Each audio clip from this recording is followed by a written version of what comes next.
من يهد الله فلا مضل له ومن يضلل فلا هادي له أشهد أن لا إله إلا الله وحده لا شريك له وأشهد أن محمدا عبده ورسوله اللهم صل وسلم على نبينا محمد وعلى آله وأصحابه ومن تبعهم. Segala puji dan juga syukur marilah untuk senantiasa dan selalu kita panjatkan kehadirat Allah Subhanahu wa taala yang alhamdulillah pada kesempatan malam hari ini masih mencurahkan, memberikan, mengalirkan kepada kita berbagai macam nikmat yang tak terhitung jumlahnya.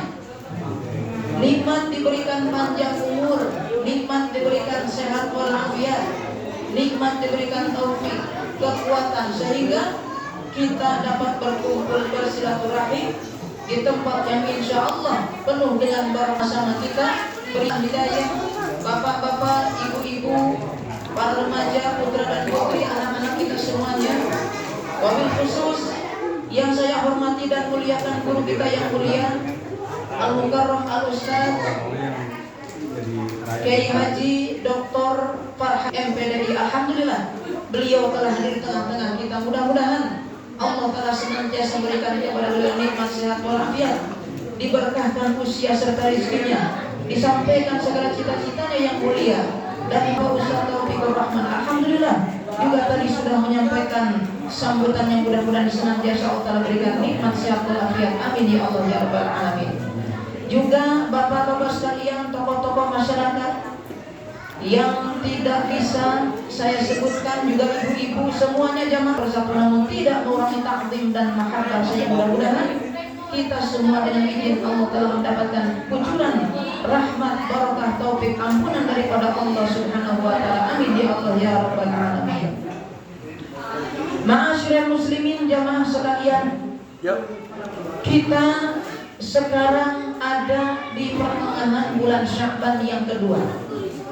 Tadi malam kita sebagian kita memperingati Lailatul Nisf min Sya'ban, yaitu memperingati pertengahan bulan Sya'ban.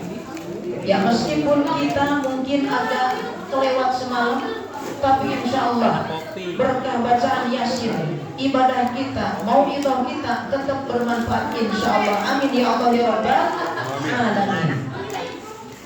Perlu diperhatikan ma'asyiral muslimin, ada satu hadis yang diriwayatkan dari sahabat Abu Musa Al-Asy'ari radhiyallahu anhu, yang mana hadis ini tercatat dalam Sunan Ibnu Majah, disahihkan oleh Syekh Nasiruddin Al-Albani rahimahullah, bahwasanya Rasulullah sallallahu alaihi wasallam bersabda, "Innallaha la yattali'u fi lailatin nisf min Sya'ban fayaghfir li jami'i khalqihi illa li musyrikin aw musyahin."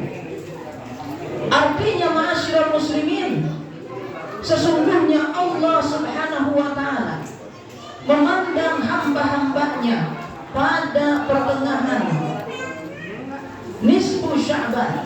Allah memandang dengan pandangan rahmat, maka Allah mengampuni seluruh hamba-hambanya kecuali 2 orang saja. Ma'asyiral muslimin jamaah sekalian, pertanyaan, kira-kira maghfirah Allah itu gimana nilainya? Segimanakah pentingnya? Segimanakah berartinya untuk kehidupan kita? Kira-kira gimana? Coba nih adik-adik nih yang lagi pada menyeng-menyeng ya. Coba adik-adik nih, tahu nggak itu apa arti maghfirah Allah? Tahu nggak apa? Apa coba kira-kira maghfirah? Ada yang pernah dengar istilah maghfirah gitu? Apa itu artinya? Ada yang tahu nggak? Coba Mas Hafiz tahu nggak? Apa tuh maghfirah? Nggak tahu ya? Nanti juga tahu bentar lagi. Coba siapa lagi? Mana Kenzi? Ini Kenzi yang paling depan. Anaknya ini Pak RT ini, wakil ketua Mushola Hidayah. Kenzi yang berarti kanzul, perbendaharaan. Coba arti maghfirah apa saya? Apaan coba? Nyontek ada sama ke belakang. Apa coba? Bisikin. Apa? Orang. Oh jadi orang. Itu yang belakangnya Satin itu ya, bisikin yang salah lagi. Dibilangin kencang salah lagi ya. Iya. Magfirah. Nah, simak oleh Kenzi sama Hafiz sama teman yang lainnya sama Bote juga nih, ada Bote nih. Bote ya. Senang banget dipanggil Bote. Iya, katanya bisa bobo terus nempel gitu. Singkatan katanya itu, ada silsilahnya. Iya. Magfirah itu adalah apa? Ampunan dari Allah Subhanahu wa Ta'ala untuk kita hambanya yang banyak berdosa. Ampunan luar biasa. Demi Allah jamaah sekalian, kita tidak akan pernah masuk ke dalam surga Allah Ta'ala dengan amal kita. Demi Allah. Meskipun kita dari sejak lahir dan sejak akil balik sampai kita meninggal dunia terus istiqomah di atas ibadah kepada Allah, kagak berbuat dosa, kagak berpaling kepada hal yang lain, maka seluruh ibadah tersebut tidak akan cukup untuk bisa membayar surganya Allah Subhanahu wa Ta'ala. Kenapa coba kira-kira? Kenapa ibadah yang tak henti-hentinya sejak akhir balik sampai kita meninggal dunia kagak cukup buat bayar surganya Allah? Kenapa coba kira-kira? Bapak ada yang tahu mungkin Pak Anies? Yang baru pulang dari Jambi di Pak Anies, Masya Allah, menyempatkan hadir ke musola, Alhamdulillah. Kira-kira kenapa kita nggak bisa beli surga Allah dengan amal kita? Kenapa kira-kira? Apa kira-kira? Mahal katanya? Memang benar mahal. Coba alasan lain selain mahal apalagi? Kenapa nggak bisa dibeli itu surga Allah dengan amal kita? Kenapa? Ada yang tahu? Mungkin bapak sekalian, ibu? Kenapa? Kenapa kira-kira? Bisa nggak bisa kebeli itu? Ayo coba nih adik-adik nih coba. Kenapa nih? Coba adik sebelah Kenji siapa namanya? Siapa? Ibra. Oh, benar Ibra ya? Ibra. Coba Ibra. Kira-kira kenapa surga Allah nggak bisa dibeli dengan amal kita walau sebanyak apapun? Kenapa? Kenapa ya kira-kira? Hah? Nggak tahu ya? Aduh, mesti dikasih tahu dulu nih kayaknya nih. Iya. Coba kira-kira kenapa? Langsung aja deh jawabnya. Karena Ibra juga nggak tahu ya. Berarti yang lain juga nyalahin ke Ibra juga nggak tahu juga kayaknya. Kenapa nggak bisa kita bayar surga Allah dengan amal sebanyak apapun? Karena nikmat Allah bagi kita lebih banyak lagi. Amal segimana banyaknya dengan satu nikmat saja nggak akan cukup untuk menembusnya. Nikmat ngedip. Coba nikmat ngedip ya. Coba nih Ustaz nih ya, bilang ke adik-adik nih. Coba adik-adik kita coba melontot 3 menit aja. 3 menit melontot, nggak usah menit-menit. Gimana rasa mata kita? Rasanya gimana? Sepet, kering, pedih gitu ya. Aduh ya Allah ya Rabb. Itu nikmat ngedip doang. Tapi Allah Ta'ala dengan cukup memberikan kepada kita kemampuan mengedip, sudah itu mata basah mati, nggak pedih, nggak perih, nggak sepet, nggak kesep begitu kira-kira. Coba kalau seandainya nikmat mengedip oleh Allah istilahnya dihilangkan. Jadi kalau kalian pengen ngelembabin mata, semprot aja sendiri pakai semprotan. Tiap hari nyemprotin mata, gimana coba? Ngurusin ini mata biar lembab terus kagak kering-kering. Coba kayak gimana sibuknya repotnya kita. Tapi oleh Allah digratisin, cukup kalian ngedip selesai sudah masalah mata, nggak ada lagi problem seperti itu. Nikmat dari Allah ngedip saja tidak akan cukup dibayar dengan nikmat atau dengan amal ibadah yang segitu banyak yang kita lakukan untuk Allah Subhanahu wa Ta'ala. Satu nikmat saja sudah nggak bisa. Gimana nikmat bicara, nikmat mendengar, nikmat melihat, lebih banyak lagi sudah amal kita kalau itu nggak akan nyampe. Nah, oleh karena itu gimana dong? Kalau amal nggak bisa beri surga Allah, dengan apa kita masuk surganya Allah? Dengan apa kira-kira? Dengan magfirah Allah Subhanahu wa Ta'ala. Itu satu-satunya harapan kita bisa masuk surga, mendapat magfirah dari Allah Subhanahu wa Ta'ala. Dosa kita banyak, amal kita sedikit, itu pun banyak yang nyangkut gara-gara dia disaring lagi tinggal berapa persen sudah nggak tahu. Dosa kita numpuk, dosa kita banyak, kemudian amal ibadah kita juga disaring lagi karena ada yang dia makin sedikit saja. Ya Allah, kalau ini harus gimana? Harus dapat magfirah daripada Allah Subhanahu wa Ta'ala. Magfirah Allah Ta'ala lebih tinggi nilainya, lebih besar nilainya dibanding emas segede tiang listrik dikalungin di leher kita. Lebih berharga ketimbang permata berlian dan lain sebagainya, kalah dengan makfirah Allah Subhanahu wa taala. Karena makfirah Allah mengantarkan kita kepada kenikmatan yang tiada akhirnya, yaitu di surga seperti itu. Nah, di malam ini, di malam nisfu Sya'ban ini, kita ingin agar Allah memaafkan dosa-dosa kita, kemudian memberikan makfirahnya kepada kita dan memasukkan kita ke dalam surga. Cuman ada dua orang yang kagak akan dapat makfirah Allah. Siapa coba kira-kira? Yang pertama, yang tidak akan dapat ampunan Allah, makfirah Allah di malam pertengahan bulan Sya'ban adalah musyrikin, orang yang musyrik. Coba yang musyrik siapa yang tahu itu arti orang musyrik itu kayak gimana coba? Orang yang musyrik siapa? Yang menyekutukan. Menyekutukan apa dengan apa? Siapa dengan siapa? Menyekutukan Allah dengan sembahan yang lain. Itu perbuatan syirik. Dia hari ini sholat nyembah ke Allah, besoknya nyembah ke patung, ke pohon, kemana, ke Nyiroro Kidul dan lain sebagainya. Nah, model begitu. Di berita kemarin ada orang-orang yang bikin ritual di Laut Kidul katanya, pengen cari berkah, cari mati malah. Mati 10 orang, ketarik sama ombak gitu kan. Itu Nyiroro Kidul kagak ada gunanya. Diminta bantuan, diminta pertolongan, kalau kagak ditulungi itu Nyiroro Kidul. Ya Allah ya Allah. Ini orang-orang yang tersesat, orang-orang yang syirik. Cukup kita minta kepada Allah. Ada hajat, ada keinginan, ada kebutuhan dunia dan akhirat, minta hanya kepada Allah Subhanahu wa taala. Iyyaka na'budu wa iyyaka nasta'in. Hanya kepada Allah kami beribadah dan hanya kepada Allah kami meminta, itu saja. Kemudian contoh kesyirikan yang lain adalah apa? Percaya dengan ramalan, dengan primbon. Oh, ini yang lahirnya Senin mesti nikah dengan yang lahirnya Kamis biar cocok katanya. Yang sioknya ini mesti kawin dengan yang sioknya ini. Kalau nikah tanggal sekian kagak cocok, harusnya tanggal sekian dan sekian. Nah, ramalan-ramalan semacam ini merupakan bentuk kesyirikan pula. Kemudian contoh yang lain adalah anggapan adanya hari sial. Kalau mimpi anu akan kejadian anu. Kalau mimpi, mohon maaf orang luar dulu Pak ya, katanya kalau mimpi buang air besar itu akan kena sial katanya. Itu dijamin. Makanya bangun tidur langsung dia gores-gores tanah. Katanya apa? Untuk menghilangkan kesialan seperti itu. Itu dari mana orang malam nggak tahu. Itu ajaran orang tua.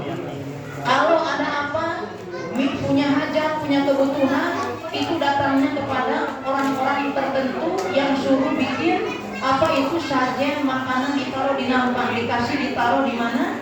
Di tempat penyimpanan beras. Katanya hajat kebutuhan kita akan dipenuhi oleh siapa yang nunggu tempat penyimpanan beras tersebut. Itu ada di orang tua zaman dulu. Atau orang-orang yang pingin sakti, pengen kebal, pengen punya wibawa, pengen bisa dicintai orang, wah datang ke orang pintar. Gitu kan, kemudian dibikin ritual apa-apa. Tolong saya pengen laku, tolong saya pengen punya jabatan, tolong saya pengen dagangnya laris, tolong saya pengen sukses jadi YouTuber, begitu kira-kira. Jadi YouTuber, jangan sekarang YouTuber. Ternyata dibikin ritual, ya sudah bikin ini, bikin itu. Nah, itu bentuk menyebutkan Allah kerjasama dengan setan waliyadzubillah. Nah, orang yang tidak akan dapat ampunan adalah yang contohnya kayak tadi, yang menyebutkan Allah Subhanahu wa taala, seperti contoh yang tadi kita sebutkan barusan. Itu contoh orang-orang yang syirik. Kemudian contoh kesyirikan seperti orang yang miara-miara jimat, entah miara cincin. Kalau cuma dipakai buat hiasan boleh, buat hobi.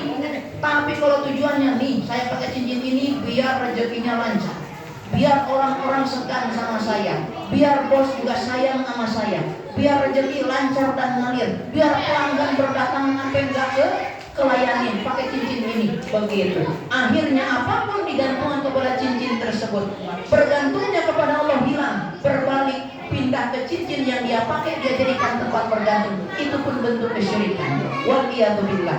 Nah, yang begitu tidak akan Allah ampuni. Bagi yang punya entah itu jimatkah, cincintkah, kriskah, pusakakah, selama diyakini ada kekuatan yang selain daripada Allah, maka sudah hindarkan semua itu. Hindari, hilangkan yang semacam itu. Kemudian yang kedua, orang yang tidak akan diampuni Allah pada malam Lailatul Nisfi Sya'ban adalah orang yang musyahin. Apa itu musyahin?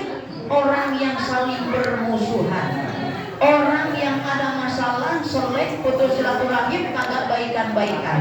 Nah itu selama dia belum Islam, selama dia belum baikan, selama itu pula tidak akan dapat ampunan dari Allah Subhanahu wa Ta'ala. Nah makanya nih ya, bapak-bapak, ibu-ibu termasuk saya pribadi, apabila ada masalah dengan siapa saja, dengan saudara apalagi dengan orang tua, lebih-lebih lagi apabila ada selek hubungan tidak rapi sampai hari ini, segera sambungkan silaturahim kembali, minta maaf, saling bukakan hati, saling normalkan kembali hubungan. Maka insya Allah dengan begitu ampunan Allah akan didapat bagi orang yang telah islah hubungan dia dengan saudaranya sesama muslim seperti itu. Karena bayangkan dalam hadis Muslim yang sahih disebutkan tuftahu abwabul jannah yaumal itsnaini wal khamisi fayaghfiru likulli abdin la yusyriku billahi syai'an illa rajulun kana bainahu wa baina akhihi syahna fayaqul andiru hadaini hatta yastaliha andiru hadaini hatta yastaliha andiru hadaini hatta yastaliha rawahu Muslim. Dibukakan kata Allah, kata Nabi sallallahu alaihi wasallam, dibukakan tiap hari Senin dan Kamis pintu-pintu surga. Bayangkan tiap Senin Kamis pintu surga dibuka oleh Allah Subhanahu wa Ta'ala. Kemudian Allah mengampuni setiap hamba-hambanya yang tidak berbuat syirik kepada Allah Subhanahu wa Ta'ala, kecuali seorang laki-laki yang dia dengan saudaranya ada permusuhan, ada apa istilahnya putus silaturahim dan belum baikan, maka untuk dua orang ini ampunannya ditunda belum diampuni sampai Allah mengatakan andiru hadaini hatta yasliha, yang dua orang ini jangan dulu diampunin, tangguhin maghfirahnya sampai keduanya itu baikan.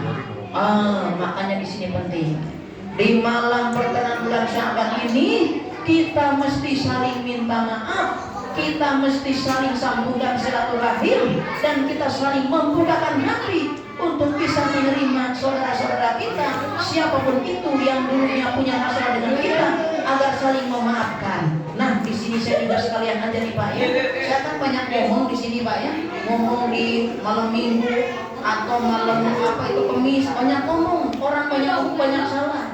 Ada yang tersinggung, yang kurang senang. Kira-kira nih saya minta dengan penuh keikhlasan hati, Bapak Ibu semuanya maafin saya, Bapak Ibu pengurus ini dimaafin gak kira-kira? Pak Haji dimaafin? Alhamdulillah dimaafin. Pak Haji sebenarnya alhamdulillah dimaafin. Gimana Pak Haji dimaafin? Bagus? Alhamdulillah. Ibu dimaafin ya? Insya Allah alhamdulillah dimaafin. Kalau ini ringan hati saya, alhamdulillah. Karena dengan begini insya Allah kita punya peluang besar untuk mendapat maghfirah dari Allah Subhanahu wa Ta'ala. Jadi intinya ya, di sini dalam hadis ini kita diperintah untuk islah dengan Allah, jangan berbuat syirik. Untuk islah dengan sesama manusia, jangan saling bermusuhan. Jadi apabila orang pengen selamat, maka jangan bikin masalah dengan Allah dengan berbuat syirik, dan jangan bikin masalah dengan manusia dengan memutuskan tali silaturahim dan lain sebagainya. Ada hadis yang agak kencang dikit nih, kencang nih hadis. Qala Rasulullah sallallahu alaihi wasallam, man hajara akhahu fawqa thalathin famata dakhala an-nar wal iyadu billah. Rawahu Abu Dawud wa huwa haditsun sahih. Barang siapa yang meninggalkan saudaranya, yang kagak tegur-tegur saudaranya, yang mengkel-mengkelan dengan saudaranya, yang cemberut dengan saudaranya, yang menjauhi saudaranya akibat satu masalah sampai 3 hari berturut-turut, kagak minta maaf, kagak baikan-baikan, kemudian nanti setelah 3 hari apa yang terjadi? Pada khalannar, masuk ke dalam neraka. Wa'iyadzubillah. Ya Allah ya Ustaz, saya ini dengan saudara saya sudah 30 tahun, bukan cuma 3 hari, 30 tahun saya. Untuk Bapak nggak mati-mati Pak, kalau mati ke neraka akan mati Pak. Astagfirullahaladzim. Ustaz, saya 14 tahun dengan orang tua, agak tegur sapa karena masalah warisan sampai sekarang belum balik-balik. Ya sudah, cepetan minta maaf, udah meninggal orang tuanya Ustaz. Ya Allah, keburu telat kalau gitu. Ustaz, saya dengan saudara saya itu gara-gara rebutan motor karena itu sampai hari ini belum saling tegur sapa lagi, masih hidup, masih ada. Minta maaf duluan. Keburu meninggal salah satunya biar nggak masuk neraka seperti itu. Jadi ya demikianlah ma'asyiral muslimin, pentingnya di sini kita saling islah antara sesama manusia sesama saudara se-Islam. Seperti itu kira-kira. Kemudian sebentar lagi kita akan menyongsong kedatangan bulan Ramadan. Persiapkan diri kita, sucikan diri kita lahir dan batinnya. Perbaiki hubungan kita dengan Allah Subhanahu wa taala. Kemudian perbaiki juga hubungan kita dengan sesama manusia. Minta maaf apabila ada salah, minta ampun kepada Allah apabila ada dosa. Dengan begitu kita masuk bulan Ramadan akan bersih dari segala macam dosa. Taufik Allah, pertolongan Allah datang kepada kita, mudah bagi kita untuk melaksanakan ibadah di bulan Ramadan tersebut. Sekarang ada sedikit pertanyaan. Ini buat ada yang pertanyaan nih. Yang bisa jawab dikasih pisang nih beneran nih. Dilempar ke kelengkeng. Langsung dapat 2 kelengkengnya ya. Adek mau tanya. Kalau kita lagi puasa, nelen ludah batal enggak? Dan batal enggak nelen ludah? Batal. Yang bilang batal angkat tangan. Bilang batal. Bocah angkat tangan beneran ini udah baca belum? Bener, batal. Kata siapa ya? Oh gitu ya? Gak tahu ya? Ini yang penting jawabnya biar dapat kelengkengnya. Oke siap. Oke. Yang bilang gak batal angkat tangan. Kenzi. Sama siapa nih ada yang mana? Tegar. Oke, Tegar dengan Kenzi bilang gak batal. Nelen ludah ya, nelen ludah diperhatikan. Ada yang bikin batal, ada yang nggak batal. Kalau nelen ludahnya dari mulut langsung ditelan, begini, telan langsung begitu nggak batal. Meskipun ludahnya dikumpulin, sampai penuh misalkan, ditelan gitu kan, nggak batal, nggak batal. Tapi ludah yang dikeluarin dikit sampai ke sini, ke bibir, apalagi sampai ke dagu, disedot lagi, ditelan, batal.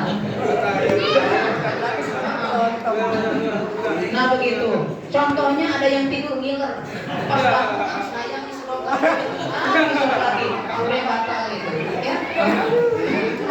Jadi yang namanya air liur kalau sudah lewat ke bibir sini ke bawah, jangan diisap lagi, buang aja, nggak ngapain sayang-sayang, udah buang aja, jangan ditelan lagi, batal. Itu yang pertama yang bikin batal. Yang kedua, kalau kita gosok gigi atau bersiwak kemudian gusi kita berdarah, itu nggak bisa diludah-ludahin begitu, harus kumur-kumur dicuci.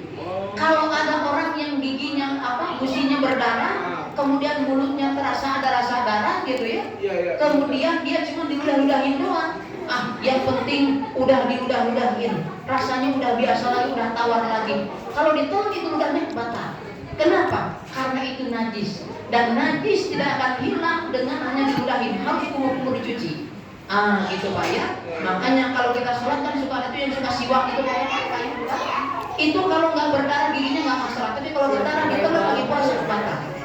Makanya sekali lagi kalau mulut kita berdarah maka kumur-kumur segera sampai ke tenggorokan juga, kumur-kumur lak-lakan yang keluar gitu ya, dibuang. Dengan begitu suci tidak akan membatalkan puasa kita kalau kita menelan ludahnya seperti itu. Sekarang suntikan. Ada yang disuntik kalau lagi puasa? Ada yang disuntik nggak? Ada rencana vaksin nanti booster yang ketiga? Bulan nanti puasa ada nggak? Kan nanti ada Omikron, Politron, Megatron, yang paling serem tuh Megatron. Lihat aja filmnya tuh di Transformer, Megatron serem banget ya. Disuntik, model begitu. Disuntik hukumnya gimana coba? Batal nggak puasa kita? Batal. Ini juga ada penjelasan, ada perincian. Kalau suntikannya nih ya, suntikannya itu misalkan sari-sari makanan kayak infus, vitamin C apa dan sebagainya, disuntikan ke badan kita, batal puasa kita. Kalau sekali lagi yang disuntikan berupa sari-sari makanan nutrisi disuntikin, batal ke badan kita. Tapi kalau yang disuntikin berupa vaksin atau obat, maka di sini dalam kitab At-Taqrirat As-Sadidah ada perincian. Kalau disuntikinnya Pak ya, disuntikinnya lewat urat nadi yang gede, yang ada lubangnya, disuntikin lewat situ batal. Tapi kalau disuntikinnya lewat daging, otot, disuntikin begitu enggak batal. Gitu Pak ya, jelas Pak ya. Jadi kalau sari-sari makanan yang disuntikan ke tubuh kita, mutlak itu batal. Misalkan nih ya, ada misalkan Tegar nih. Tegar itu beli bakso. Aduh ini bakso maghrib masih lama nih. Udah gitu ngambil suntikan, disedot buahnya, disuntikin ke tangan buah bakso. Wah ini enak nih buah bakso nih, disuntikin bikin gitu ya ke badan, ada-ada aja gitu kan. Itu batal, karena itu buah basro ya. Itu makanan gitu, sari-sari makanan. Nah, kalau yang disuntikannya berupa obat, yang penting jangan lewat nadi yang besar, lewat yang gede, enggak batal. Itu, seperti itu. Kemudian yang penting juga nih, terakhir nih ya, terakhir. Lagi puasa, jaga ibadah puasa kita. Jangan sampai cuman kita puasa dapat apa? Lapar dan haus doang. Mesti dapat pahalanya. Ada di sana perbuatan-perbuatan yang bisa membatalkan pahala puasa kita. Kebanyakan orang memperhatikan apa yang bikin batal puasa aja, tapi yang batalin pahala kurang diperhatikan. Contohnya apa? Yang bisa bikin batal pahala apa? Pandangan gitu kan. Ngelihat TikTok ada yang joget dipandangin, harus pahala puasa. Atau lagi di jalan ngelihat gitu kan, astagfirullahaladzim, nutupnya jarang-jarang begini nih, gitu kan? Dibiarin lewat, aduh, itu kan barang bagus ya. Kalau dilihat, untuk pahala puasa kita dilema di situ ya Allah, gitu kan? Nah, seperti itu. Ketika lewat barang model begitu, langsung tutup mata, sayang puasa kita. Karena kalau enggak, puasa kita cuma dapat lapar dan hausnya doang. Kata Nabi, wa kam min shaimin laisa lahu min syami illa al-ju' wal 'atash. Betapa banyak orang yang puasa tidak dapat dari puasanya kecuali apa? Kecuali lapar dan haus doang. Nah, makanya Bapak Ibu sekalian, saat kita sedang berpuasa, jaga panca indera kita dari perbuatan dosa. Jaga pandangan, jaga pendengaran, jaga lisan. Jangan sampai digunakan untuk berbuat haram, karena bisa menggugurkan pahala ibadah puasa kita. Seperti itu. Kemudian nih ada yang baru ya, ada yang baru.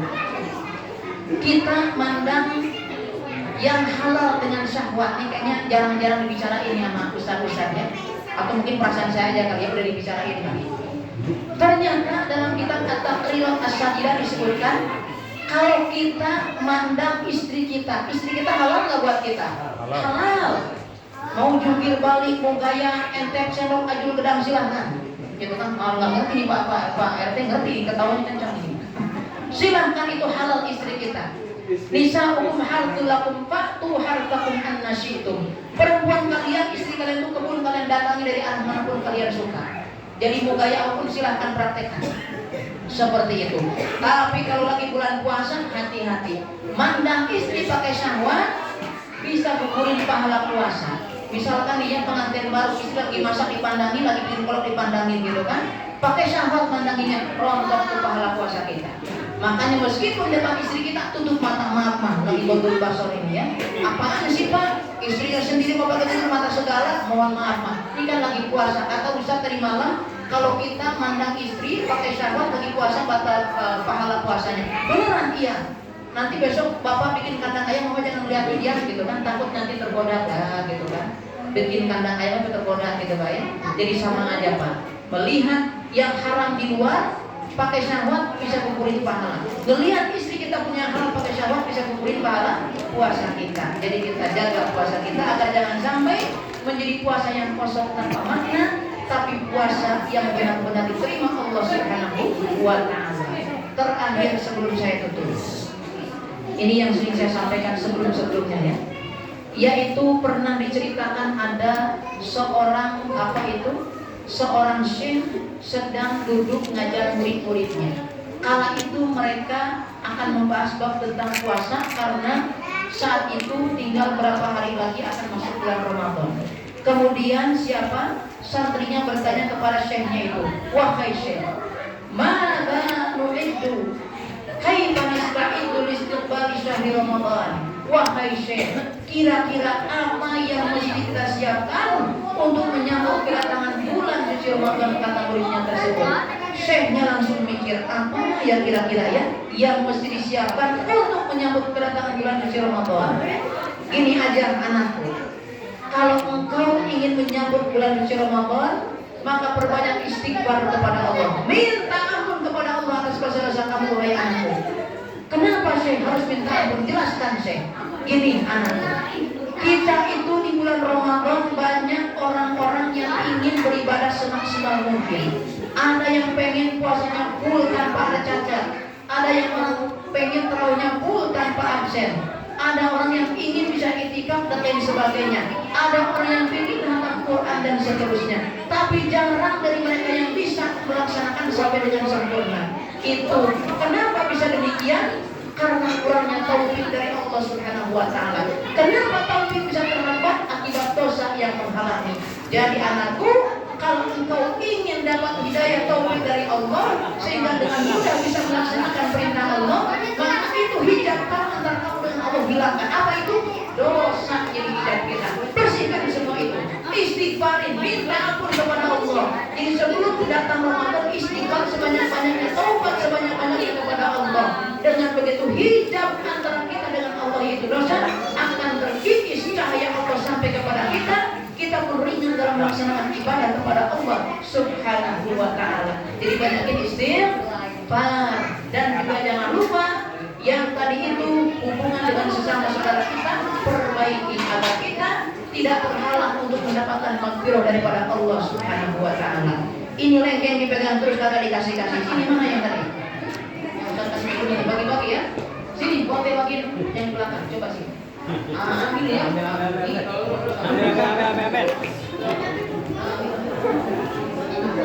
Allahu khairan, jazakumullah ya. Adik-adik semangat banget ya. Semangat ngambil buahnya maksudnya ya. Nah, semangat jawabnya tadi lumayan juga ada, alhamdulillah. Nah, mungkin itulah yang bisa disampaikan, insya Allah. Mudah-mudahan bisa bermanfaat dan kita oleh Allah dipanjangkan umur kita sampai bulan Ramadan dalam kondisi sehat walafiat, dalam kondisi sejahtera, dalam kondisi lapang rezeki kita, dalam kondisi kita bisa melaksanakan ibadah dengan penuh ikhlasan kepada Allah Subhanahu wa taala, bisa sampai Allah taala umur kita ke bulan Ramadan di tahun berikutnya. Amin ya Allah ya rabbal alamin. Demikian yang bisa disampaikan, kurang lebihnya mohon maaf. Saya ucapkan jazakumullahu khairan katsiran, mudah-mudahan bisa bermanfaat. Insyaallah berdua nanti ada Pak yang akan menyampaikan, pemimpin kita bersama. Demikian subhanakallahumma wa bihamdika asyhadu an la ilaha illa anta astaghfiruka wa atubu ilaik. Akhirul kalam, assalamualaikum warahmatullahi wabarakatuh. Alhamdulillah.